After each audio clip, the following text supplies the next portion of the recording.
తూర్పు తెలవారుతోంది. బాలభానుడు లోకాన్ని తన వెలుగు కిరణాలతో నింపుతున్నాడు.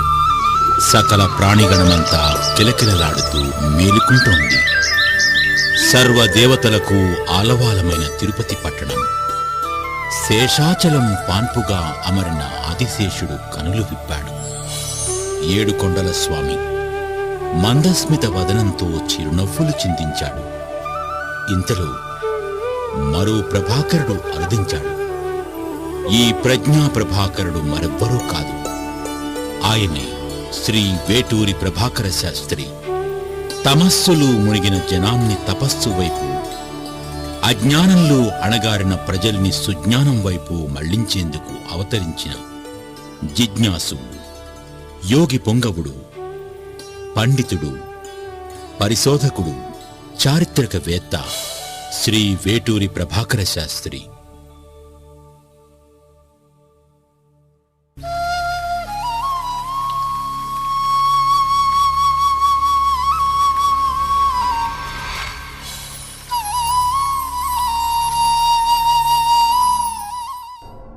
ఈ మేరునగం 1939వ సంవత్సరం చివరిలో తిరుపతికి అరుదించారు. ఎన్నో బృహత్తర బాధ్యతలను తన భుజానికెత్తుకున్నారు. సాక్షాత్తు శ్రీ శ్రీనివాస ప్రభువుకు లాలిపాట పాడి అన్నమయ్యను తన పొత్తిళ్లలోకి తీసుకున్నారు. తాళ్లపాక కవుల రచనలకు పీఠిక రాసేందుకు ఉపక్రమించారు. ఆలయ సంస్కృతిని పునరుద్ధరించే మ్యూజియాన్ని చేపట్టాలనుకున్నారు. మాస్టర్ సివివి గారి భృక్తరహిత తారకరాజ యోగంతో జనాలలో యోగత్వ సిద్ధికి ప్రయత్నించారు. ఒకటా రెండా, జీవుడు తన పారమార్థ సాధనకు అనుసరించాల్సిన అనవతర కృషికి వర్ణమాల రచించారు. నవజీవన వ్యాకరణాన్ని ఉద్ఘాటించారు. ఇందుకు తన పాండితీ ప్రకర్ష, పరిశోధకత్వం, శాసన పరిశీలన, అన్వేషణ దృష్టి, వాంగ్మయ దృక్పథం, సాంఘిక చైతన్యం, నిష్కళంక వ్యక్తిత్వం, యోగ పరిసాధన అన్నీ అవసరమయ్యాయి. ఇదిలా ఉండగా 19వ శతాబ్దపు మలిదశలు, ఆంధ్రదేశపు సాంస్కృతిక నేపథ్యాన్ని గురించి కూడా కొంత చెప్పుకోవాలి. అవి స్వాతంత్ర్యోద్యమ రోజులు, దక్షిణాదిన మద్రాస్ యూనివర్సిటీ స్థాపన, పెద్ద పెద్ద కళాశాలలు, ఉన్నత పాఠశాలలు ఏర్పడడంతో విద్యా విషయక ప్రభావం సమాజం మీద గణనీయమైంది. ఒక చేత్తు సామాజిక సంస్కరణలు, మరో చేత్తు సాహిత్య ప్రక్రియలను ఏకకాలంలో చేపట్టిన ధీశాలి కందుకూరి వీరేశలింగం పంతులు. సారస్వత సీమలో కొత్త ఒరవడులకు ఆయన నారుపోశారు. కొక్కొండ వెంకటరత్నం పంతులు, వేదము వెంకటరాయ శాస్త్రి తదితర ఉద్దండులు నూతన ధోరణులకు శ్రీకారం చుట్టారు. అవధాన కళలో తిరుపతి వెంకట కవులు తమ కీర్తిబావుట ఎగరేశారు. విదేశీయుడైన ఇక్కడి మట్టి మనిషిగా పేరొందిన సిపి బ్రౌన్ ఆంధ్ర భాషోద్ధరణకు ఏతామెత్తి నిఘంటు నిర్మాణం, ప్రాచీన తాళపత్ర గ్రంథాల పరిశీలనలో ప్రధాన పాత్ర పోషించారు. కైఫీయతుల సేకరణలో మెకంజీ కృషి శ్లాఘనీయం. భాషలో, భావనలో, ఛందోగతిలో క్రొంగొత్త మార్పులను తెచ్చారు గురజాడ అప్పారావు. గిడుగు రామూర్తి పంతులు వ్యవహారిక భాషను కొత్త పంతలు తొక్కించారు. 20వ శతాబ్ది ప్రథమార్థానికి పాతగాడి నుండి విడివిడి సాహిత్యం నవ్యపంథాను అనుసరించసాగింది. రాజకీయ చైతన్యంతో పాటు ప్రజల్లో సాహితీ చేతన కూడా పెరగసాగింది. కట్టమంచి రామలింగారెడ్డి, కొమర్రాజు లక్ష్మణరావు, మానవల్లి రామకృష్ణ కవి, ఇలా ఎందరెందరో మహానుభావులు భాషలు, సాహితీ ప్రక్రియల్లో, విమర్శలు, గ్రంథ పరిష్కార కళలో కొత్త పోకడలకు ప్రాణం పోశారు. ఈ క్రమంలోని తెలుగు వినీలాకాశంలో ఉదయించిన సారస్వత తేజం శ్రీ వేటూరి ప్రభాకర శాస్త్రి. నిత్య జీవితంలోనూ, వాంగ్మయ దృక్పథంలోనూ ఉత్తమ విలువలను దర్శింపజేసిన ద్రష్ట శ్రీ వేటూరి ప్రభాకర శాస్త్రి. ఈ బహుముఖ ప్రజ్ఞావంతుడి గురించి చెప్పడం అంటే కొండను చిన్న అద్దంలో చూపడమే. తెలుగు సీమ నడిబొడ్డున పరవళ్లు తొక్కే పావన కృష్ణానది, ఆ నదీమ తల్లి ఒడ్డున దివిసీమలోని పెదకళ్ళేపల్లి శ్రీ శాస్త్రి గారి జన్మస్థలం. సర్వజిత్ మాఘ బహుళ ఏకాదశి మంగళవారం ఉదయం జ్యేష్ఠ నక్షత్రం మిథున లగ్నాన అనగా క్రీస్తు శకం 1868వ సంవత్సరం ఫిబ్రవరి 7వ తేదీన శాస్త్రి గారు తల్లిదండ్రుల రెండో కుమారుడిగా జన్మించారు. తండ్రి వేటూరి సుందర శాస్త్రి, తల్లి శేషమ్మ. స్మార్త, వైదిక, జ్యోతిష, శిల్ప, సంస్కృత, ఆయుర్వేదాల్లో నిష్ణాతులు వేటూరి సుందర శాస్త్రి గారు. పండిత గోష్ఠులకు, విద్వత్ సభలకు నిలయం సుందర శాస్త్రి గారి ఇల్లు.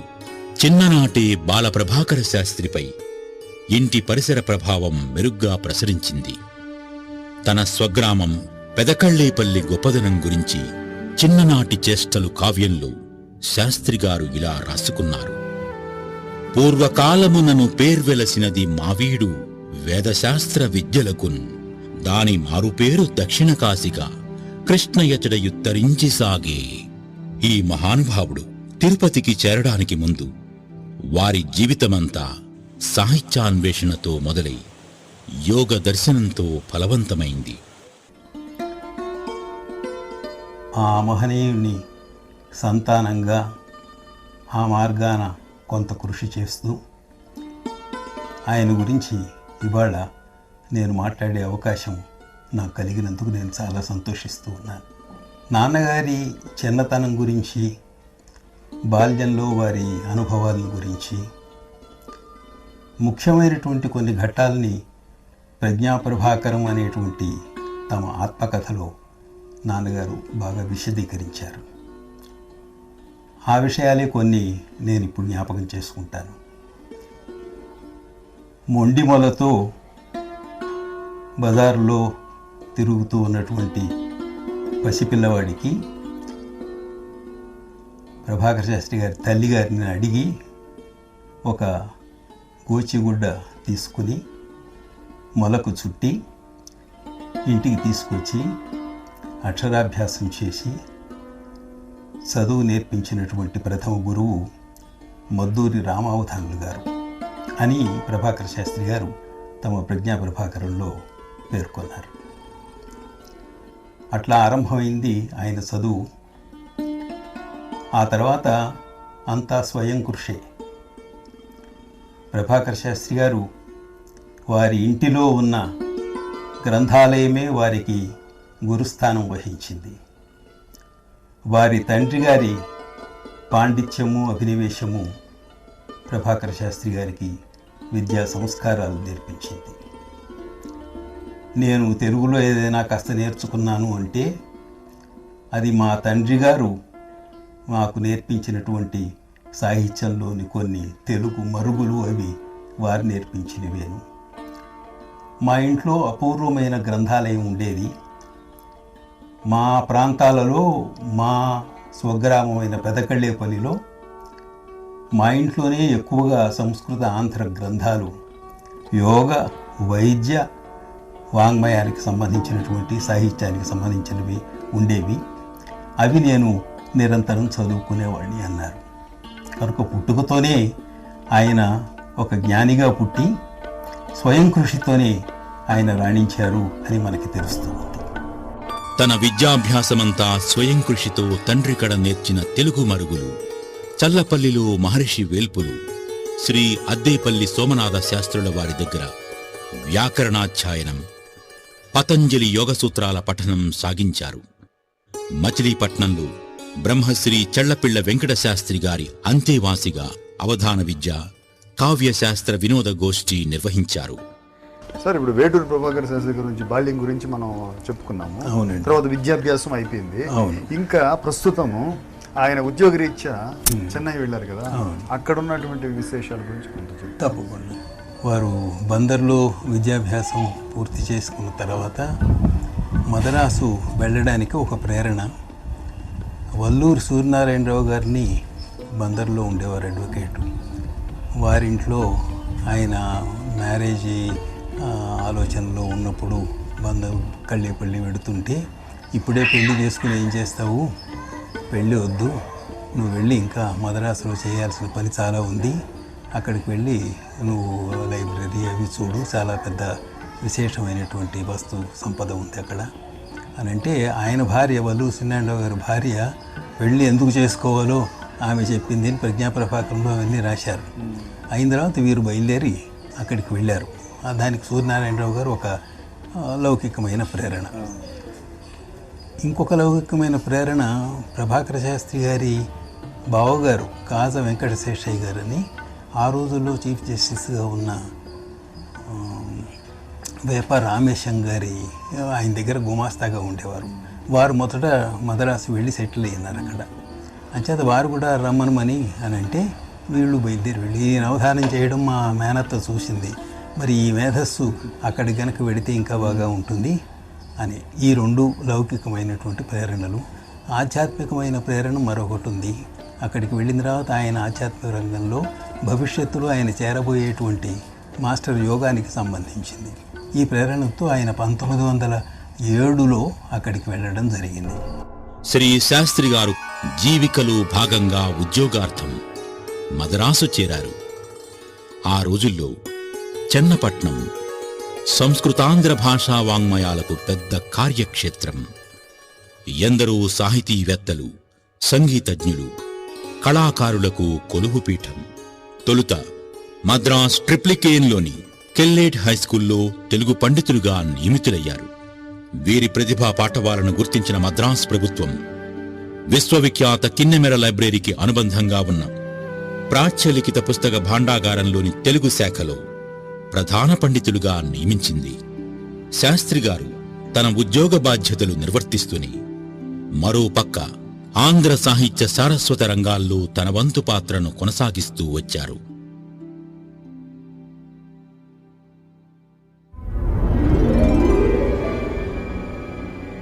ప్రభాకర శాస్త్రి గారు దాదాపు 30 ఏళ్లు ఓరియంటల్ లైబ్రరీ ప్రధాన పండితులుగా పనిచేశారు.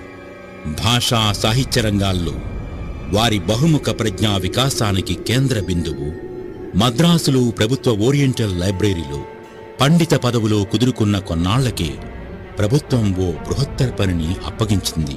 ప్రభాకర శాస్త్రి గారు మానవల్లి రామకృష్ణ కవితో కలిసి ప్రాచీన తాళపత్ర గ్రంథాలు, కైఫియతులు సేకరించే పనిలో పడ్డారు. ఇలా మద్రాస్ ప్రాచ్యలిఖిత గ్రంథాలయం తరపున ఊరూవాడా తిరిగి శ్రమకూర్చి సేకరించిన అనేక తాళపత్ర గ్రంథాలను, ఇతరత్రా సమాచారాన్ని క్రోడీకరించి 19 సంపుటాలుగా కేటలాగులుగా కూర్చారు. దీంతో వాంగ్మయ పరిశోధకులు, పండితులు, విద్యార్థులు, ఔత్సాహికులకు ఎంతో మేలు జరిగినట్లయింది. ఈ మహత్కార్యం శాస్త్రిగారి జీవితంలో ఓ కలికితురాయి. ఒక దశలో శ్రీ శాస్త్రిగారు తంజావూరు ప్రఖ్యాత శరభోజీ సరస్వతీ మహల్ లైబ్రరీలో గ్రంథాల విలువను అంచనా వేసి వివరాలను నమోదు చేసి కేటలాగులుగా తయారు చేసిన వైనం బహుదా ప్రశంసనీయం. తద్వారా వేలాది గ్రంథాలు, వాటి విశేషాలు ఒక క్రమ పద్ధతిని సంతరించుకున్నాయి. అంతకు మునిపే శాస్త్రీయ తృష్ణతో తంజావూరు చేరి పరిశోధన సెల్పి, తదనంతరం అక్కడి విశేషాలతో తంజావూరు ఆంధ్రరాజుల చరిత్రను వెలువరించారు.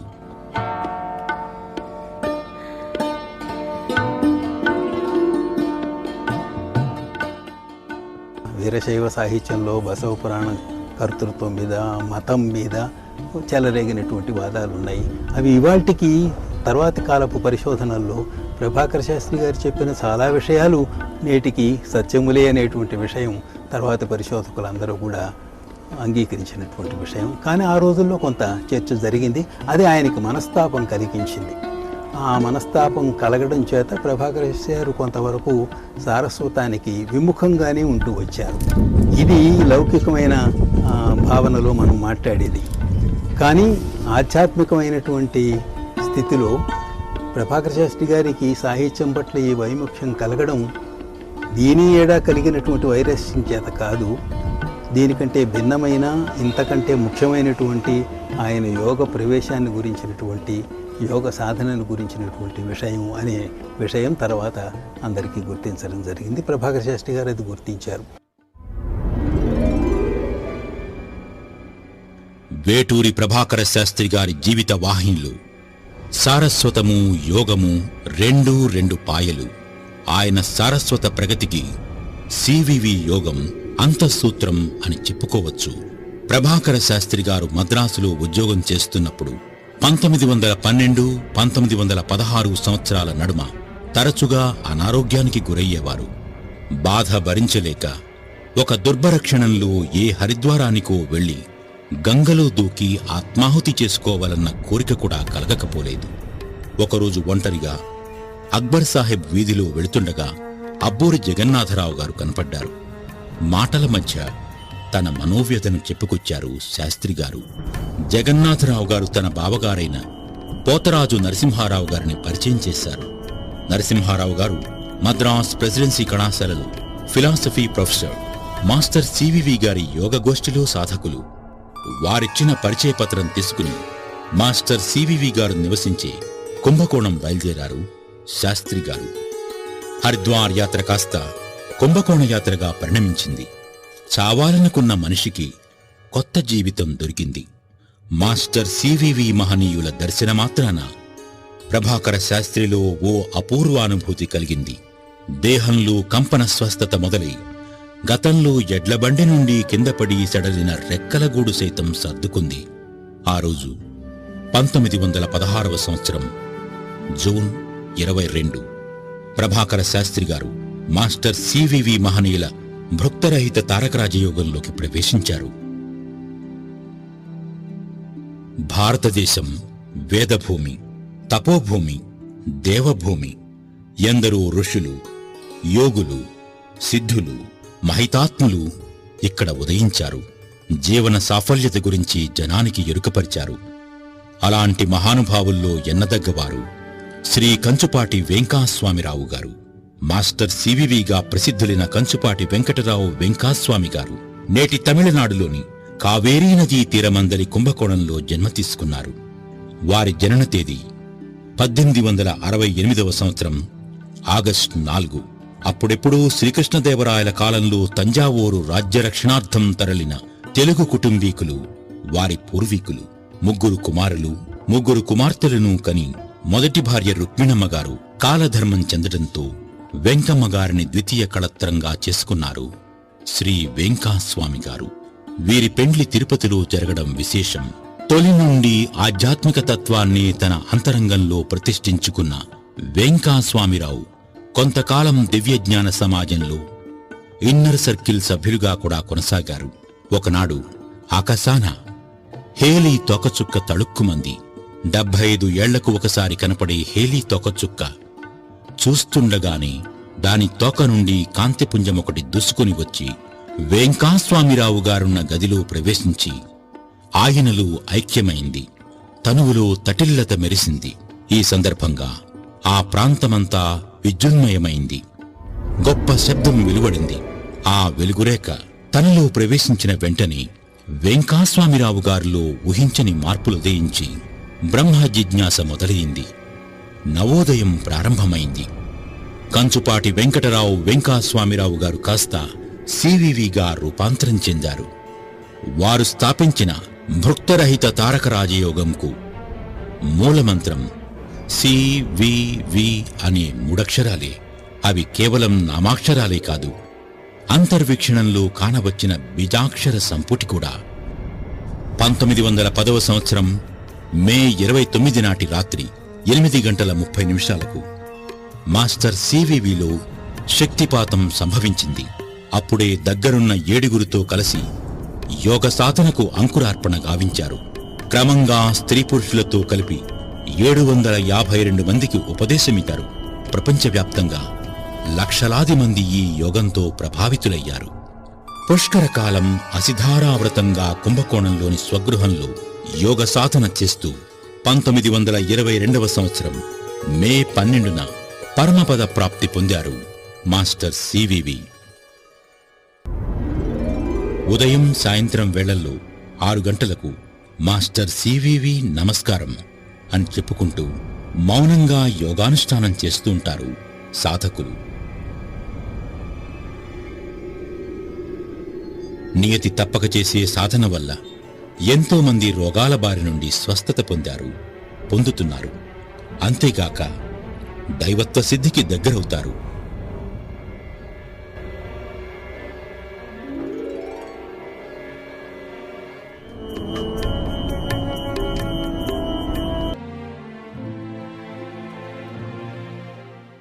వేటూరి ప్రభాకర శాస్త్రి ప్రియ శిష్యుల్లో ఒకరు ఉదయగిరి శ్రీనివాసాచార్యులు.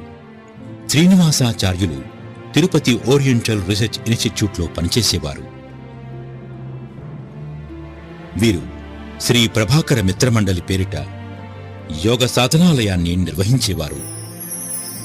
గురువు ప్రభాకర శాస్త్రుల వారి ఇల్లు రాములవారి గుడికి తూర్పు మాడవీధిలో ఉంటే, దాపులని ఉత్తర మాడవీధిలో శ్రీనివాసాచార్యుల నివాసం. తమ అనారోగ్యాన్ని ప్రస్తావిస్తూ జాబురాసినా చాలు ఆ చిరునామాదారుల స్వస్థతకై సమిష్టి ప్రార్థన చేసే సంప్రదాయం కూడా ఉండేది. అలా ఎందరికో మాస్టర్ సివివి గారి అనుగ్రహంతోనూ గురుదేవులైన ప్రభాకర శాస్త్రి ఆశీస్సులతోనూ శారీరక రుగ్మతల నుండి విముక్తి కలగడానికి కృషి చేశారు శ్రీనివాసాచార్యులు. శాస్త్రి గారితో మా వారికి పరిచయం అయ్యింది కాలేజీలో. సాయంత్రం పూట ఈయన కాలేజీ తెల్లవారి పోయేటప్పుడు ఆయనకు నీళ్ల చెంబు ఒకటి ఎత్తకపోతారు. బయట ఎక్కర తాగరు ఆయన. 10 గంటలకు భోజనం చేసుకొని పోతే ఈయన పోతే చెంబెత్తుకొని గొడుగెత్తుకొని పోతే దారి పొడుక్కు ఆయన ఏదో ఈ ప్రేయర్ చేస్తారు కాబట్టి ఏదో మాట్లాడుతుంటారు. ఈ హాస్టల్స్ అంతా మాట్లాడుతుంటుంది ఆయన కనపడి. ఆ మాట్లాడినప్పుడు ఈయన ఏం చేసేదంటే పోయిన పాట, ఏ సార్ ఏదో మాట్లాడుతున్నాను, నీకేం తెలుసు పిచ్చి సన్యాసి అని చెప్పేది అనేవారట ఆయన. సరే ఇంటికి వస్తే నన్ను కూడా వాళ్ళ అమ్మాయిల కంటే ఎక్కువగా చూశారు. చెప్తున్నానే, అది మరవలేని అనుబంధం. తిరుమల తిరుపతి దేవస్థానంలో వారి ఆహ్వానం మేరకు 1949వ సంవత్సరంలో తిరుపతికి ఏతించారు వేటూరి ప్రభాకర శాస్త్రి గారు. తొలుత గోవిందరాజుల గుడి సమీపంలోని కర్ణాల వీధిలో నివాసముండేవారు. 70 ఏళ్ల క్రితం తిరుపతి పట్టణం ప్రధానంగా గోవిందరాజుల గుడి, కోదండరామాలయాల చుట్టూ పరివేష్టితమై ఒప్పారేది. ఆనందాశ్రమం పేరిట ఉండే ఆ చక్కటి ఇల్లు శాస్త్రిగారి తొలినాళ్ల జ్ఞాపకాలను పదిలపరుచుకుంది. నాటి ఆనందాశ్రమం ప్రస్తుతం ఉన్న ఇంటి యజమానికి తిరుమలతో ఉన్న అనుబంధం దృష్ట్యా ఆనంద నిలయంగా పేరు మార్చుకుంది. తిరుమల ఆలయంలో గర్భగుడిపైన స్వర్ణగోపురమే ఆనంద నిలయం. శ్రీ వెంకటేశ్వర ప్రాచ్య కళాశాల ఆంధ్ర శాఖలో ప్రధానాచార్యులుగా చేరిన తరువాత కళాశాల ఇక్కడికి కొంచెం దూరమైనందున శాస్త్రిగారు రాములవారి గుడి తూర్పుమాడ వీధిలోని కొచ్చివారి సీతారామ విలాసం అనే భవనంలో అద్దెకు దిగారు. ప్రాచ్య కళాశాలలో అధ్యాపక వృత్తి నిర్వహిస్తున్నప్పటికీ తన ప్రవృత్తిపరమైన పరిష్కరణ, పరిశోధన, యోగ సాధన నిరంతరాయంగా కొనసాగిస్తూనే వచ్చారు. ఆ ఇల్లే ఒక దేవాలయం. అందులోని దేవతామూర్తులు ప్రభాకర శాస్త్రి గారు, వారి సతీమణి మహాలక్ష్మమ్మ. ఎప్పుడూ వచ్చిపోయే వాళ్లతో చర్చలు, విద్వద్గోష్ఠులతో కళకళలాడుతూ ఉండేది. కళాశాలలో శాస్త్రిగారి బోధన విశిష్టంగా ఉండేది. శిష్యుల అభ్యుదయాన్ని నిరంతరం ఆకాంక్షించేవారు. కులమత వర్గ భేదాలు లేకుండా అందరినీ ఆదరించే శిష్య శ్రేయశ్చింతనలు శాస్త్రిగారు. మానవత్వ ప్రపూర్ణులైన మహామనీషి, మహనీయులు, మహాయోగి, పండిత ప్రకాండులు, విమర్శకులు, కవి, రచయిత, ఎన్ని విధములైనటువంటి విభాగాలు సాహితీ చరిత్రలో ఉన్నాయో వాటిని అన్నింటినీ కూడాను తలస్పర్శిగా స్పృశించిన ఒక మహాతత్వవేత్త మా గురుదేవులు శ్రీ వేటూరి ప్రభాకర శాస్త్రి గారు. తెలుగు విద్వాన్ కక్షలో మేమందరం చేరాం. వేటూరి ప్రభాకర శాస్త్రి గారు ప్రధాన ఆంధ్రాధ్యాపకుడు. వారితో అంతకుముందు మాకు పెద్ద పరిచయం లేదు. తరగతిలోకి వెళ్ళేటప్పటికే ఇక్కడనే ఒక ఆజానుభవమైన మనిషి, గండరించి పోత పోసినటువంటి బోధిసత్వుని ఆకారంగా కానవచ్చేటువంటి ఒక మహనీయమూర్తి కూర్చొని ఉన్నారు. అందరినీ పేరు పేరు వరుసలో ఆయన పలకరించారు. నా వంతు వచ్చింది. వస్తే ఏ ఊరు అని అడిగారు. శ్రీకాళహస్తి అన్నాను. కాళహస్తి అన్నారు. కాదండి శ్రీకాళహస్తి అన్నాను. అర్థం చెప్పవయ్యా ఆ మాటకు అన్నారు. చెప్పినాను. మరి అయితే అద్భుతంగా ఉంది అని ఉన్నట్టుండి ఒక మాట అన్నారు ఆయన. కన్నప్పగించిన కన్నప్ప గుడి పట్టు కన్నప్పగించి ఉత్కంఠగంటి వస్తూ చూచారటరా. దక్షిణ కైలాస ధరణీద్రమని చాలా కొండాడబడు వెళ్ళ కొండగంటి అంటూ, అయితే చేరతావా విద్వాన్ కోర్సులో అన్నారు. చేరుతానండి అని. అప్పుడు ప్రారంభమైనది అక్టోబర్లో ఆ కోర్సు ప్రారంభమైనది 1940. 41 మార్చిలో మాకు విద్వాన్ ఎంట్రన్స్ పరీక్షలు. ఇంటర్మీడియట్ కోర్సు మాకు పాఠం. ఇందులో 4వ తరగతి చదివినవాడు, 5వ తరగతి చదివినవాడు ఇత్యాదులు చాలామంది ఉన్నాం. కానీ ఇంటర్మీడియట్ పాఠ్యాంశాన్ని చదవడం అంటే మాటల. అక్టోబర్ నుంచి మార్చి 1వ తేదీ దాకా వారు కాపురమైన ఇంటిలోకి మమ్మల్ని విద్యార్థులను తెలుసుకొని పోయి కూడా ప్రత్యేకమైనటువంటి తరగతులు జరిపారు ఆయన. కాళిదాసు మాళవి కాకిన మిత్ర నాటకం, ఎర్రాపురగడ హరివంశం ఇత్యాదులుగా పాఠం చెప్పారు ఆయన. అయితే మా అదృష్టవశాన 14 మంది పరీక్షకు వెళితే 9 అందులో పాస్ అయినా. ప్రభాకర శాస్త్రి గారు మమ్మల్ని తమ బిడ్డల కంటే లేదా బిడ్డలుగానో అన్నంత వాత్సల్యంగా చూసినటువంటి మహానుభావుడు ఆయన. మార్గదర్శకుడైనటువంటి ఆచార్య పురుషుడు ఆయన. శిష్యులు కూడా ఎక్కడా ఏమీ తప్పు చేయకూడదనేటువంటిది తన కుమారులే కాకుండా ఎవరైనా కనుక పొరపాటు చేస్తే ఆ రోజు ఆయన ఉపవసించేవారు. ఇది మాకు ఆయన తిట్టకుండా సీవాట్లు పెట్టకుండా మమ్మల్ని చక్కదిద్దేదని ప్రయత్నించిన మాట. ఇదిలా ఉండగా టిటిడి వారి ఆధ్వర్యంలోనే ఉన్న శ్రీ వెంకటేశ్వర ఓరియంటల్ రీసెర్చ్ ఇన్స్టిట్యూట్లో పూర్తికాలం పరిశోధనకై 1945వ సంవత్సరం మార్చి 21వ తేదీన ప్రభాకర శాస్త్రి గారు నియమితులయ్యారు.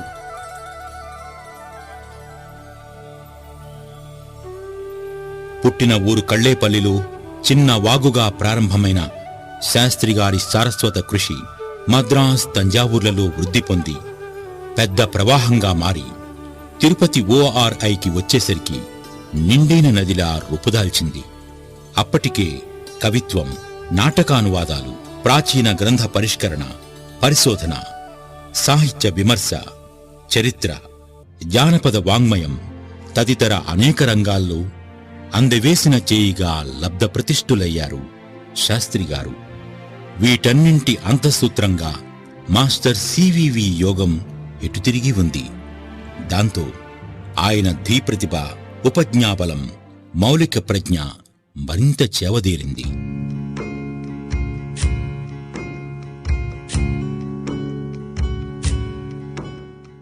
తనను ఆదరించిన తిరుమల తిరుపతి దేవస్థానముల వారి కొలువులు 10 ప్రాచీన గ్రంథాలు పరిష్కరించి ప్రకటించారు.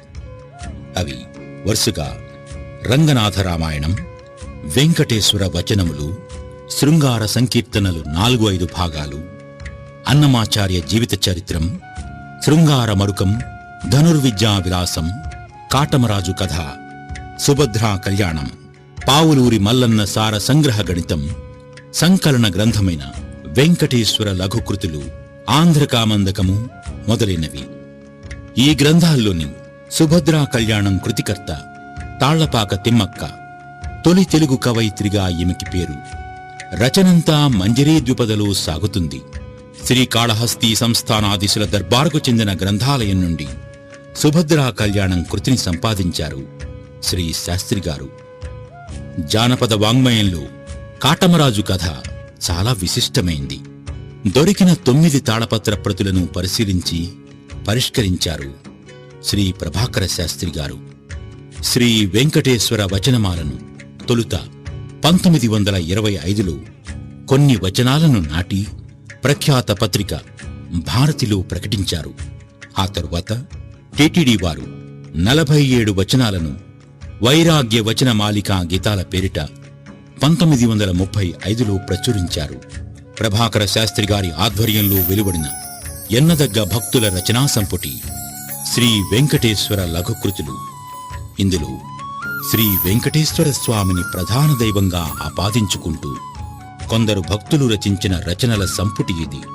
తరువాత శ్రీ కోరాడ రామకృష్ణయ్య గారి హయాంలో శ్రీ వెంకటేశ్వర రత్నమాల అనే సంకలనాన్ని సైతం సంధానించారు. మదరాసు విడిచి శ్రీ తిరుపతి వెంకటేశ్వరుల సన్నిధి సేవ కావింపవచ్చుటలు నా తొలతటి కోరిక తాళ్లపాకవారి రచనలన్నింటినీ వెల్లడించుట అని శాస్త్రిగారి అభిలాష. అన్నట్లుగానే అన్నమయ్యను లోకానికి చాటేందుకే వచ్చినట్లుగా ప్రభాకర శాస్త్రి గారు విశేషంగా పరిశ్రమించారు. జగదేకపతి కొలువుండే తిరుమల దేవాలయం నిరంతరం గోవిందనామాలతో సందడి చేసే దివ్య ప్రదేశం. ఎన్నో మహిమలకు, మహత్యాలకు, చారిత్రక రహస్యాలకు ఆలవాలమైన ఈ ఆలయంలో వింతలు, విశేషాలకు కొదవలేదు. గుడి వెండివాకిలి దాటి కుడిపక్కకు తిరిగితే ప్రదక్షిణా మార్గాన రామానుజాచార్యుల వారి సన్నిధి సమీపాన కొంచెం ముందుకు పొడుచుకు వచ్చినట్లుండే శిలాశిల్ప నిర్మాణం ద్యోతకమవుతుంది. అదే తాళ్లపాక అర. అపూర్వ రీతిలో తాళ్లపాక కవుల సంకీర్తనలు దొరికిన చోటు. 20వ శతాబ్దపు ప్రథమార్ధంలోని తాళ్లపాక కవుల సంకీర్తనల రాగిరేకులను ఈ అర నుండి వెలికితీయడం జరిగింది. అప్పటి దేవస్థానం వారి ఎపిగ్రాఫిస్ట్, ప్రఖ్యాత శాసన పరిశోధకుడు శ్రీ సాధు సుబ్రహ్మణ్య శాస్త్రి కొంతవరకు తమ పత్రాల కీర్తనలను పరిష్కరించి ప్రచురణకు సిద్ధం చేశారు. ఆ తరువాత తాళ్లపాక అన్నమయ్యపై గల అవ్యాజానురాగంతో ప్రభాకర శాస్త్రి గారు సైతం ఆ అరలో ఇంకా ఏవైనా దొరుకుతాయేమోనని ప్రయత్నించారు. ఈ సందర్భంగా ప్రభాకర శాస్త్రి గారి శిష్యులు ఉదయగిరి శ్రీనివాసాచార్యుల సాహసం చెప్పుకోదగ్గది. గురువుగారి సూచన మేరకు మాస్టర్ సివివిని స్మరించుకుంటూ తలమాత్రం పట్టే ఇరుకైన మార్గం గుండా చీకటి గుయ్యారం లాంటి ఆ భాండాగారంలోకి దుమికారు. మోకాళ్ల ఎత్తు మెత్తటి గబ్బిలాల పెంట అయినా వెరవక 2 చేతులతో ఆ ప్రాంతమంతా దేవితే ఓ తామ్రపత్రం దొరికింది. అందరి ఆనందానికి అవధుల్లేవు. ఇంకోసారి అన్వేషణలో మరో రాగిరేకు. ఆ 2 రాగిరేకులు ప్రసాదించడం ద్వారా సాక్షాత్తు ఆ శ్రీనివాసుడే తన సంకల్పాన్ని ఈడేర్చేందుకు ఆశీర్వదించినట్లుగా ప్రభాకర శాస్త్రి గారు పరవశించిపోయారు. తాళ్లపాక కవుల సంకీర్తనల పరిష్కరణను అసిధారావ్రతంగా కొనసాగించారు శ్రీ ప్రభాకర శాస్త్రి గారు.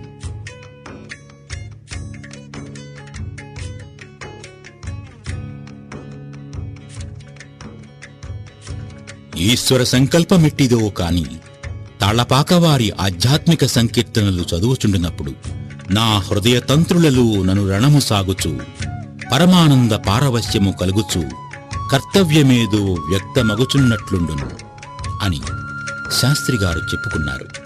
సంకీర్తనల రాగిరేకులు సుమారు 2600కు పైగా. ఇవి 3 రకాలు.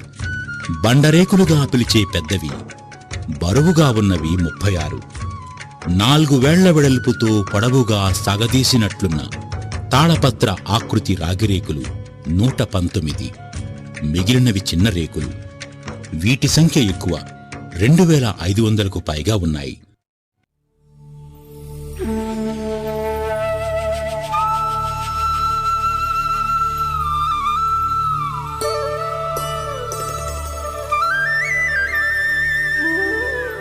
శాస్త్రిగారి శిష్యులు శ్రీనివాసాచార్యులు, సింగరాజు సచ్చిదానందం ప్రభృతులు అహోబిలం నుంచి తెచ్చిన కొన్ని రాగిరేకులు కూడా వీటిలో కలిసి ఉన్నాయి. అన్నమయ్య శృంగార సంకీర్తనలు 4-5 సంపుటాలు పరిష్కరించగా తిరుమల తిరుపతి దేవస్థానముల వారు ప్రచురించారు. శాస్త్రిగారి తరువాత ఈ బృహత్తర బాధ్యతను రాళ్లపల్లి అనంతకృష్ణ శర్మ, గౌరిపెద్ది రామసుబ్బ శర్మ తదితరులు నిర్వర్తించి సంకీర్తనల పరిష్కారానికి కృషి చేశారు. మొత్తం మీద ఆనాటివారు ఎంతో దూరదృష్టితో భవిష్యత్ తరాల కోసం భద్రపరిచిన తాళ్లపాక భాండాగారంలోని సంకీర్తనలు వెలుగుచూడ్డం ఆరంభమైంది. ఇందుకు ప్రధాన ఉత్ప్రేరకం ప్రభాకర శాస్త్రి గారే అనడంలో సందేహం లేదు. ఈ నేపథ్యంలోని సహపండితులతో సమీక్షించి తాళ్లపాక అరపై అటూ ఇటూ ఉన్న శిల్పాలలో ఎడమచేత తంబురా ధరించి కుడిచేయి ఎత్తిపట్టి గానపరవశుడైన వ్యక్తి పదకవితా పితామహుడు తాళ్లపాక అన్నమాచార్యులుగా, కుడిచేత తంబురా పట్టుకున్న వ్యక్తి అన్నమయ్య పెద్ద కుమారుడు తాళ్లపాక పెద్ద తిరుమలాచార్యులుగా నిర్ణయించారు. అన్నమాచార్యుని అర కొండ మీద ప్రాచీన కాలంలోనే ఉన్నది, 14 వాళ్ళ సమకాలంలోనే ఏర్పడింది. అందులో ఈ రేకులన్నీ ఉన్నాయి అనేటువంటి పరిజ్ఞానం ఉన్నా ఆ రేకుల్లోని విశేషాలు మనకి శాసన ప్రతిబింబాలు ఎపిగ్రాఫికల్ రిపోర్ట్స్లో కానవచ్చినా అన్నమాచార్యుని గురించినటువంటి విస్పష్టమైన ఎరుక ఉండేది కాదు. తాళపాక వారి అర అనేది శాసనాల్లో ప్రస్తుతమైన విషయం, కానీ ఆ అరకి అటు ఇటు ఉన్నవారు ఎవరో వాటిని గురించినటువంటి విచారం అంతకుముందు ఎవరూ చేసి ఉండలేదు. మొట్టమొదటి ప్రభాకర శాస్త్రి గారు శాసనాల్లో ఉండేటువంటి ఒక అంశాన్ని పురస్కరించుకొని తాళపాక వంశీకుల్లో తాళపాక అన్నమయ్య యొక్క మనవడు పునరుద్ధారం చేసినటువంటి శ్రీనివాస మంగాపురం అనే పేరుతో ఉండే కళ్యాణ వెంకటేశ్వర స్వామి ఆలయం వీరి మనవడు పునరుద్ధారం చేశాడు అని తెలుసుకొని అక్కడ ఆలయంలో ఆళ్వారాచార్యులతో పాటుగా అన్నమాచార్యుని మూర్తిని కూడా ప్రతిష్టాపించారు అనేటువంటి వర్తమానం చదివి ఆ గుళ్ళో ఏమైనా ప్రతిమ ఉంటుందేమో, అన్నమాచార్యుని మూర్తిని మనం పరిశీలిద్దామని శాస్త్రి గారు శిష్య బృందంతో మిత్ర బృందంతో కళ్యాణ వెంకటేశ్వర స్వామి ఆలయానికి వెళ్ళారు. దురదృష్టం చేత ఇవాల్టి టెంపుల్లో ఆ మూర్తులు వారికి కనపడలేదు. కానీ అక్కడక్కడ స్తంభశిల్పాలలో కొండ మీద అటు ఇటుగా ఉన్నటువంటి 2 విగ్రహాలను పోలినటువంటి విగ్రహాలు అక్కడ ఉన్నాయి. వాటిని మాత్రం వారు గుర్తించారు. ఆ తర్వాత వీరు కొండ మీదకి వెళ్ళారు. ఆ 2 బొమ్మలు పోలినవి తిరుపతిలో మంగాపురంలో ఉన్నాయి అని గుర్తించారు. వీటి మీద ఇంకా పరిశీలన చేయాలి అని ఆ అర అప్పటికే తాళం వేసేసారు. ఈ రేకులన్నీ హుజూర్ ఆఫీస్కి వచ్చిన తర్వాత ఆ అర తాళం వేయబడింది. ఆ తాళం తీసి ఒకసారి లోపల ఏమన్నా ఉంటాయేమో పరిశీలిద్దాము అనే భావన శాస్త్రి గారికి కలిగి తమ శిష్యులు పరిశోధక విద్వాంసులు అయినటువంటి శ్రీనివాసాచార్యులు గారిని పంపిస్తే ఆయన సాహసించి ఆ తాళాలు అధికారుల అనుమతితో ఓడపెరికి ఆ గుహలోనికి దిగారు. 2 రేకులు చేతికి తగిలినాయి. ఆ ఒక రేకు తీసుకుని బయటికి తీసి గాలి పీల్చుకుని బయట వాళ్ళకి అందించారు. అందులో ఈ అర మీద ఉండేటువంటి బొమ్మలాంటి ప్రతిబింబము రాగి రేకు మీద ఉబ్బెత్తు చిత్రంగా చెక్కబడింది.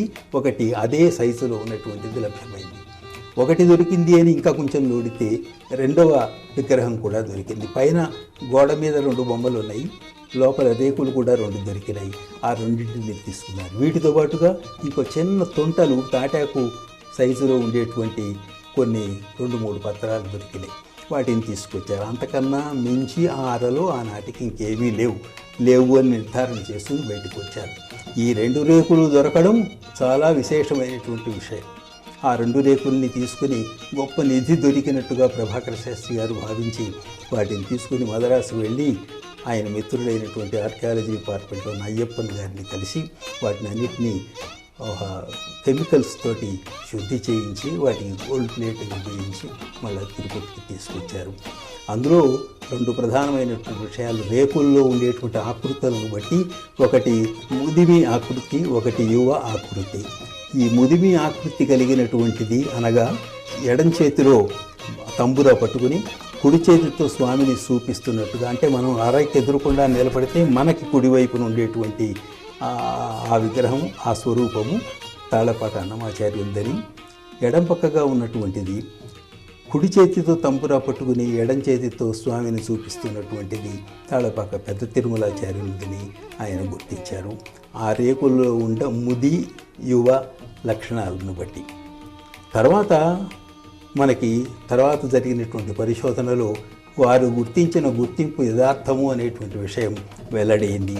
అట్లా వెల్లడి కావడానికి ప్రధానమైనటువంటిది చుండుపల్లిలో ఇటీవల దొరికిన ఒక బంగారు విగ్రహం పెద్ద తిరుమలాచార్యునిది, కుడి చేతితో కూడా ఉన్నది. ఆయన భార్య పక్కన కూర్చొని ఉన్నటువంటిది ఇది ఒకటి దొరికింది. ఇది శాస్త్రి గారి గుర్తింపు సత్యమని నిరూపించడానికి తగినటువంటి ఆధారం. ఇవన్నీ ఒకెత్తు, అన్నమాచార్యుల జీవిత చరిత్రకు పీఠిక రాయడం ఒకెత్తు.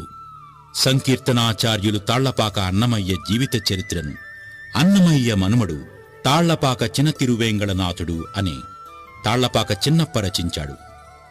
తమ ఇంట ఉన్న ఈ గ్రంథ ప్రతులను తాళ్లపాక వంశీయులు శ్రీ తాళ్లపాక సూర్యనారాయణయ్య దేవస్థానం వారికి అందజేశారు. మూలం 47 పుటలు. దీన్ని పరిష్కరించి 113 పేజీల విపుల పీఠికను రూపొందించారు శ్రీ ప్రభాకర శాస్త్రి గారు. సాహిత్య అంశాలతో కూడిన ఓ చారిత్రక గ్రంథంగా దీన్ని భావించవచ్చు. ఈ పీఠిక శాస్త్రిగారి చరిత్ర పరిశోధనా పాఠవానికి గిటురాయి. ఈ పీఠికలో అన్నమయ్య, తత్సంతతి వివరాలు, తిరువేంగడనాథుని వైభవం, సంగీత సారస్వత విషయాలు, నాటి మత, సాంఘిక, రాజకీయ చరిత్రలు, స్థల పురాణాలు, అలిపిరి నడకదారి మొదలైన అంశాలన్నీ ప్రస్తావితమయ్యాయి. ఆడినది అమృత కావ్యము, పాడినది పరమ సంకీర్తన అయినది అని అన్నమయ్య గురించి ఒక్క మాటలో అభివర్ణించారు ప్రభాకర శాస్త్రి గారు. అన్నమయ్య పీఠికతోనే సరిపెట్టుకోక ఇంకా ఎక్కడెక్కడ తాళ్లపాక కవుల గురించిన విశేషాలున్నాయో వాకబు చేస్తూ ఉండేవారు శాస్త్రిగారు. శ్రీ వెంకటేశ్వర స్వామిని వాక్పూజతో అర్చించిన అన్నమయ్య అంటే అంత ప్రేమ శాస్త్రిగారికి. తిరుపతిలో తన కుమార్తె సుజాతమ్మకు వివాహం నిశ్చయమైంది. పెండ్లి వేడుకల ఫోటోలు తీయడానికి మిత్రులైన ముక్త్యాల రాజావారు తన ఆస్థాన ఫోటోగ్రాఫర్ చౌహాన్ సింగ్ను తిరుపతి పంపారు. ప్రపంచ ప్రఖ్యాత జర్మనీ లైకా కెమెరాలు, ఓక్ టేలర్ లెన్సులు తదితర ఫోటో సామాగ్రితో తిరుపతికి వచ్చారు. చౌహాన్ సింగ్, వేటూరి ప్రభాకర శాస్త్రి దంపతుల ఫోటో, శాస్త్రిగారి పోర్ట్రేట్, పని మనుషులు, బంధువులతో తీసుకున్న గ్రూప్ ఫోటో మొదలైన ఛాయాచిత్రాలన్నీ చౌహాన్ సింగ్ వల్లే మన కళ్లకు కట్టాయి. తన కుమార్తె పెండ్లికని వచ్చినప్పటికీ చౌహాన్ సింగ్ను అన్నమయ్య పరిశోధనకు సంబంధించిన ఓ కార్యానికి వినియోగించారు శాస్త్రిగారు. చిత్తూరు జిల్లా మొలకల చెరువు దగ్గర గల ప్రఖ్యాత సోంపాళెం చెన్నకేశవ స్వామి గుడిలో ఒకచోట అన్నమయ్య శిల్పం ఉందని తెలిసింది శాస్త్రిగారికి. ఆ మేరకు చౌహాన్ సింగ్తో తన శిష్యులు ఉదయగిరి శ్రీనివాసాచార్యులు, దేశాయి భీమరావులను వెంట పంపి ఫోటోలు తీయించారు.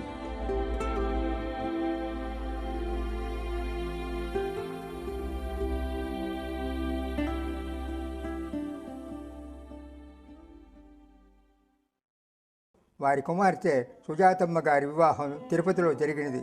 ఆ వివాహానికి కుంభకోణం నుంచి మాస్టర్ సివివి గారి సత్యమణి వెంకమ్మ గారిని పిలిపించి వారికి పాతపూజ చేసి భక్తులందరికీ వారికి దర్శనాన్ని అనుగ్రహించినారు. ఈ మేరకు తిరుమల తిరుపతి దేవస్థానాల ఆధ్వర్యంలో తిరుపతిలో శ్రీ తాళ్లపాక అన్నమాచార్యుల వర్ధంతి ఉత్సవం తొలిసారిగా జరిగింది. 1949వ సంవత్సరం ఏప్రిల్ 2 నుండి 4వ తేదీ వరకు తిరుపతి త్యాగరాజ మండపంలో అన్నమయ్య 446వ వర్ధంతి వేడుకలను పెద్ద ఎత్తున నిర్వహించారు. అప్పటి మద్రాస్ హైకోర్టు ప్రధాన న్యాయమూర్తి శ్రీ పివి రాజమన్నార్ ఉత్సవాలను ప్రారంభించారు. నాటి పొత్తపినాటి సీమ తాళ్లపాక గ్రామవాసి అయిన అన్నమయ్య క్రీస్తు శకం 1408వ సంవత్సరంలో క్రోధి వైశాఖ విశాఖ నక్షత్రాన జన్మించారు. శ్రీ వెంకటేశ్వర స్వామి అనుగ్రహం బడసి దినానికొక్కటి తక్కువ కాకుండా శ్రీ స్వామిపై 32,000 సంకీర్తనలు రచించారు. 94 ఏళ్ల నిండు జీవితాన్ని జీవించి దివ్యధామం చెందిన ఆంధ్ర వేదాంతకర్త అని ప్రసిద్ధి పొందిన పద కవితా పితామహుడు హరి సంకీర్తనాచార్యుడు అన్నమాచార్యుల దివ్య స్మృతికి ఘన నివాళి ఈ ఉత్సవం. టిటిడి వారి ఆహ్వానాన్ని మన్నించి నాటి సభలకు దేశం నలుమూలల నుండి పలువురు ప్రముఖులు విచ్చేశారు. సంగీత విద్వాంసులు ద్వారం వెంకటస్వామి నాయుడు గారు, చిత్తూరు సుబ్రహ్మణ్య పిళ్ళయ్య గారు, రాళ్లపల్లి అనంతకృష్ణ శర్మ గారు, టంగుటూరి సూర్యకుమారి గారు తదితరులు హాజరయ్యారు. జాతి సంస్కృతికి నకళ్ళు, మ్యూజియంలు, తిరుమల తిరుపతి దేవస్థానముల వారి ఆధ్వర్యంలో ఓ వస్తు సంగ్రహాలయం నెలకొల్పాలని ప్రభాకర శాస్త్రి గారు నిశ్చయించారు. ఒక పక్క గ్రంథ పరిష్కార భారంతో తలమునకలుగా ఉన్నా సరే చరిత్ర, శిల్పశాస్త్రం, చిత్రకళలపై తనకున్న అభినివేశంతో మ్యూజియం పనిపై అనేక ప్రాంతాలు పర్యటించారు. ఈ గాలింపులో ఎన్నో అపురూప శిల్పాలు, బౌద్ధ జైన విగ్రహాలు సేకరించి తిరుపతి చేర్చారు.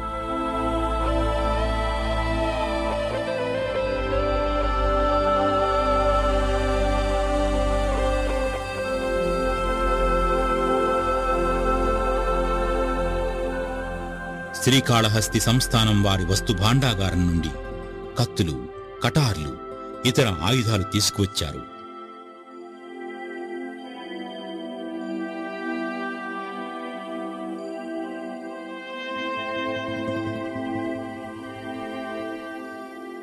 ఈ క్రమంలోనే చేరువన ఉన్న ఎద్దనపూడి వెళ్లారు.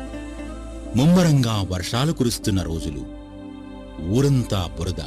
అయినా మొక్కవోని దీక్షతో స్థానికుల సహాయంతో ఒక శిథిల బావిలోని పురాతన విగ్రహాలను వెలికి తీయించారు. అలా మ్యూజియంకై విలువైన వస్తు సేకరణలోనే ఆరోగ్యం కోల్పోయారు. 1950వ సంవత్సరం ఆగస్టు 29 నాటి మధ్యాహ్నం తిరుపతిలోని స్వగృహంలోనే కైవల్య ప్రాప్తి పొందారు. ఆంధ్ర కళామ తల్లికి అందాలు దిద్దిన మేరునగం ప్రభాకర శాస్త్రి గారు భౌతిక కాయం విడినా నేటికీ మన మనస్సుల్లో చిరస్థాయిగా ఉన్నారనడానికి ఈ డాక్యుమెంటరీయే తర్కాణం. ఆ మహామనీషికిదే ఘన నివాళి.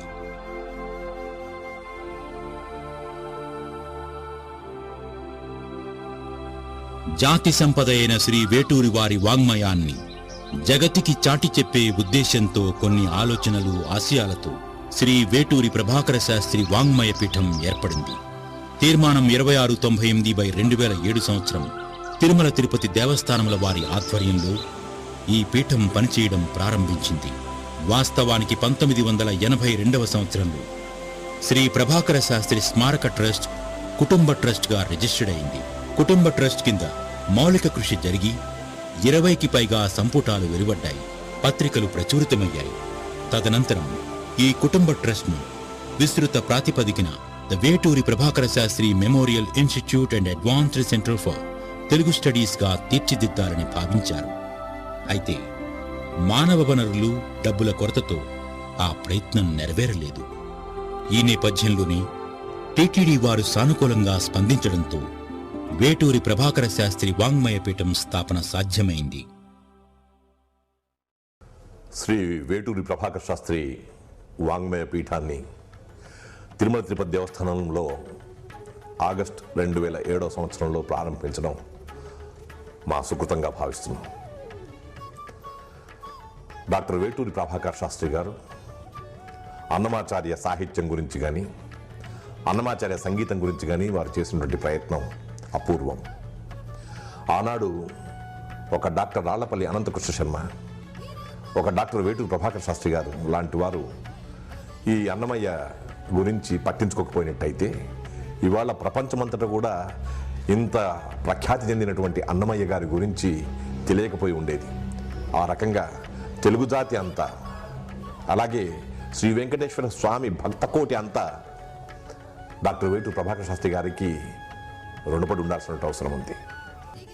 వేటూరి పీఠాన్ని ఒక కుటుంబ పీఠంగా కాకుండా తెలుగు యూనివర్సిటీకి ఇవ్వాలా లేక తిరుమల తిరుపతి దేవస్థానానికి ఇవ్వాలా అనేటువంటి ఒక విచికిత్సలో ఉన్నప్పుడు, ఒక సందేహావస్థలో ఉన్నప్పుడు, ఒక డోలాయమానమైనటువంటి పరిస్థితిలో ఉన్నప్పుడు ఆచార్య వేటూరి ప్రభాకర శాస్త్రి గారు చేసినటువంటి సేవలు తిరుమల తిరుపతి దేవస్థానంలో ఇప్పటికీ కూడా మరవరానివి. కాబట్టి తిరుమల తిరుపతి దేవస్థానానికి మాత్రమే చెందాల్సినటువంటి అవసరం ఉంది. ఆ రకంగా శ్రీ వెంకటేశ్వర స్వామి అనుగ్రహిస్తాడు. అనుగ్రహానికి తగినట్టుగా మనము ఇంకా వేటూరి ప్రభాకర శాస్త్రి గారి యొక్క వాంగ్మయ పీఠాన్ని నెలకొల్పి వారి యొక్క సాహిత్యాన్ని, సారస్వతాన్ని ఈ ప్రపంచానికంతా చాటడానికి వీలవుతుందని చెప్పని ఆచార్య వేటూరి ఆనందమూర్తి గారితో ప్రార్థించడం, వారు దానికి ఆమోదించిన అదే తడవుగా తిరుమల తిరుపతి దేవస్థానం బోర్డు మీటింగ్లో ఈ విషయాన్ని ప్రస్తావించి అప్పుడున్నటువంటి తిరుమల తిరుపతి దేవస్థానం ధర్మకర్తల మండలి అధ్యక్షుడు శ్రీ భూమన కరుణాకర్ రెడ్డి గారి యొక్క ఆమోదంతో, సభ్యుల యొక్క ఆమోదంతో శ్రీ వేటూరి ప్రభాకర శాస్త్రి వాంగ్మయ పీఠాన్ని నెలకొల్పడం అనేటువంటిది తిరుమల తిరుపతి దేవస్థానానికే ఒక చక్కటి కార్యక్రమంగా దీన్ని భావించాల్సిన అవసరం ఉంది.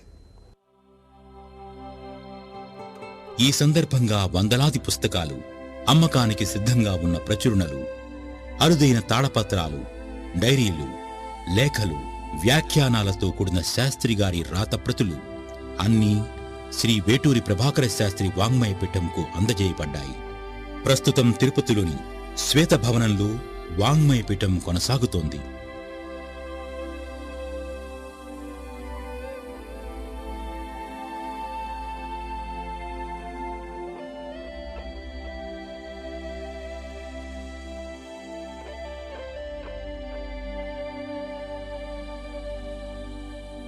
శ్వేతభవనం ముఖద్వారం దగ్గర శాస్త్రి గారి స్మృత్యర్థం వారి సమున్నత విగ్రహం ప్రతిష్ఠితమై అభిమానులను అలరిస్తోంది.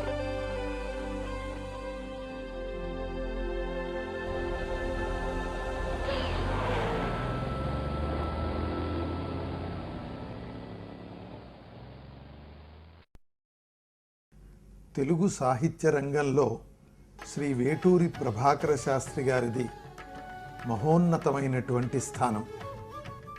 వారు తాము పట్టినదెల్లా కూడా పసిడిగా మార్చినటువంటి పరుసవేది. ఆయన స్పృశించనటువంటి సాహిత్య ప్రక్రియ కనిపించదు.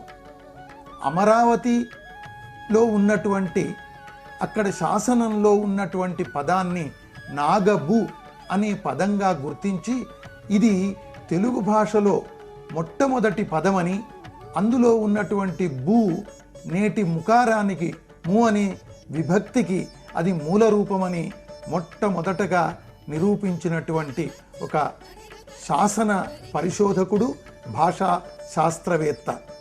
అలాంటి ప్రభాకర శాస్త్రి గారి యొక్క వారు చేసినటువంటి కృషిని ఈనాటి తరానికి తెలియజేయడానికి, వారు ప్రారంభించి ఇంకా ముగించనటువంటి అనేక సాహిత్య కార్యక్రమాలను కొనసాగించడానికి గాను తిరుమల తిరుపతి దేవస్థానం వారు శ్రీ వేటూరి ప్రభాకర శాస్త్రి గారి పేర ఒక వాంగ్మయ పీఠాన్ని కొంతకాల క్రితం నెలకొల్పి ప్రభాకర శాస్త్రి గారి సాహిత్యం పైన కృషి చేయడానికి విద్యార్థుల చేత, పండితుల చేత కృషి చేయించడానికి ప్రయత్నం చేస్తుంది. అంతకు మునుపు 1988వ సంవత్సరంలో వేటూరి ప్రభాకర శాస్త్రి గారి శత జయంతి ఉత్సవాలు ఘనంగా జరిగాయి. ఈ ఉత్సవాలకు నాటి రాష్ట్ర ముఖ్యమంత్రి శ్రీ ఎన్టీ రామారావుతో సహా ఎందరో సాహితీవేత్తలు, సారస్వత అభిమానులు హాజరయ్యారు. ప్రభాకర శాస్త్రి గారి పరిశోధన, ప్రచురణల కొనసాగింపు కార్యక్రమాన్ని వేగవంతం చేయాలని తీర్మానించారు. ఆ తరువాత ప్రభాకర శాస్త్రి గారు పాఠాలు చెప్పిన తిరుపతిలోని ఓరియంటల్ కళాశాలలో వేటూరి గారి విగ్రహావిష్కరణ జరిగింది.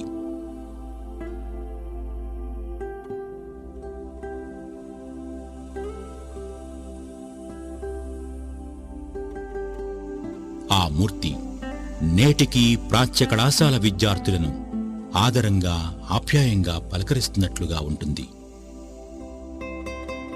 టిటిడి ఆధ్వర్యంలోని వాంగ్మయ పీఠం ఆ మహనీయుడి కృషిని స్మరించుకుంటూ పలు సెమినార్లు నిర్వహిస్తోంది, పలు పుస్తకాలను ప్రచురిస్తోంది. ప్రభాకర శాస్త్రి గారి 61వ వర్ధంతిని పురస్కరించుకుని 2011 సంవత్సరం ఆగస్టు 29, 30 తేదీల్లో తిరుపతి అన్నమాచార్య కళామందిరంలో జాతీయ స్థాయి సెమినార్ జరిగింది. ఎందరో వాంగ్మయ మిత్రులు, మాస్టర్ సివివి యోగానికి చెందిన పలువురు సాధకులు ప్రసంగించారు.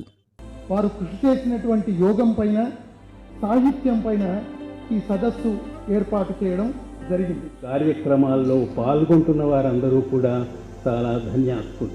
వారు ఉద్యోగరీత్యా ఎక్కడెక్కడ పనిచేశారో, యోగరీత్యా ఎక్కడెక్కడ సేవలు అందించారో ఆ అన్ని ప్రాంతాలకు వెళ్ళాం. తిరుపతి అట్లాంటి దివ్యత్వ, మానవత్వ సంధికి ఒక సంకేతమైనటువంటి ప్రదేశం కాబట్టి ఆ ప్రదేశంలో వారు చివరి 10 ఏళ్ళు ఇక్కడ పనిచేసి ఇక్కడే తమ జీవితాన్ని అంకితం చేశారు. వేటూరి ప్రభాకర శాస్త్రి గారు అనేక విషయాలు మనకు అందించారు. వారి సాహిత్య సంపదకి మనందరం కూడా వారసులం. వాంగ్మయంలో వారు చేసిన కృషి, దానికి కూడా మనం వారసులం. అనేక సార్లు మనం అనుకున్నట్టు మనకున్న సంపద ఏమిటో మనకే తెలియదు. మనం కేవలం బ్యాంకులో ప్రతిబింబించే సంపదే మందని భావిస్తున్నాం. అంతేగాని అజ్ఞాతంగా ఆ పద్మనాభుడికి ఎలాగైతే ఈరోజు ధనం బయటకు పడుతున్నదో, బంగారము, తర్వాత వైఢూర్యాలు, అలాంటి కంటే నిన్ననైన రత్నములు మనమన్నీ మన పొలంలో ఉన్నాయి, మన ఇంటి పెరట్లో ఉన్నాయి, మన ఇంటి గూడులో ఉన్నాయి, మనకి తెలియటం లేదు. ఆ గూడు ముందు బూజు పట్టింది కాబట్టి మనం ఆ గూళ్ళు తెరవట్లేదు.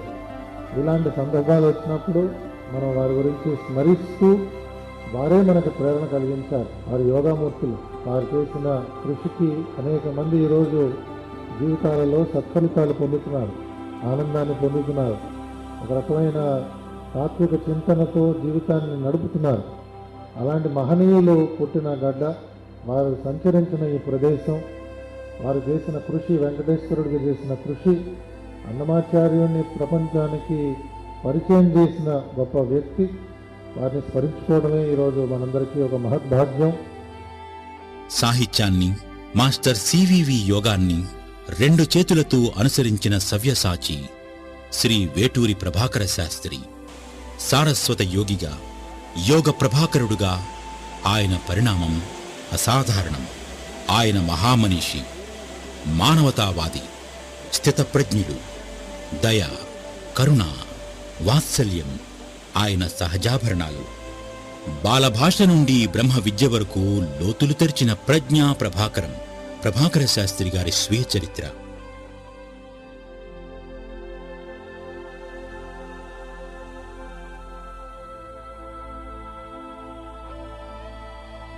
చిన్ననాటి నుండి జాతీయ భావాలతో వెలిగిన శాస్త్రి గారికి గాంధీ మహాత్ముడంటే వల్లమాలిన అభిమానం.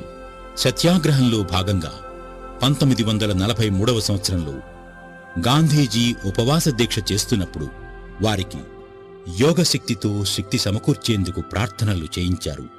గాంధీజీ స్ఫూర్తితో హరిజనులకు ఆలయ ప్రవేశం పట్ల నిబద్ధతతో వ్యవహరించారు. అట్లే గౌతమ బుద్ధుడన్నా వారికి అంతే ఆదరణ. శాస్త్రిగారికి ప్రకృతి అన్నా మేదుమిక్కిలి పుష్పాల సోయగమన్నా కవిత్వపు విందు.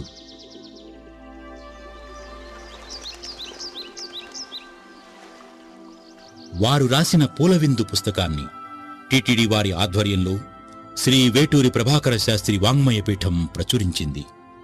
వచన రచయితగా, పురాతత్వవేత్తగా, విమర్శకారుడిగా, శాసన పరిష్కర్తగా, జానపద వాంగ్మయోద్ధారకుడిగా, చరిత్ర పరిశోధకుడుగా, బహుభాషావేత్తగా, లిపిశాస్త్ర ప్రవీణుడిగా, మ్యూజియం వ్యవస్థాపకుడిగా, యోగ సిద్ధుడిగా వేటూరి ప్రభాకర శాస్త్రి వారి కృషి అనన్యం.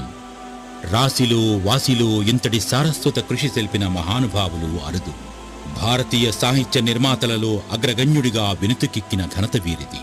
కారణజన్ములైన వారి మూర్తిమత్వం గురించి ఎంత చెప్పుకున్నా తక్కువే. వారు ఓ వ్యక్తికారు, ఓ వాంగ్మయ ఉద్యమం. ఆచంద్రార్కం ప్రభాకరుల సారస్వత జ్యోతి వెలుగులు విరజిమ్ముతూనే ఉంటుంది. ప్రజ్ఞా మేరువు, కవి చూడామణి, వాంగ్మయ జగజ్జేటి వేటూరి ప్రభాకర శాస్త్రికి నమస్సుమాంజలి.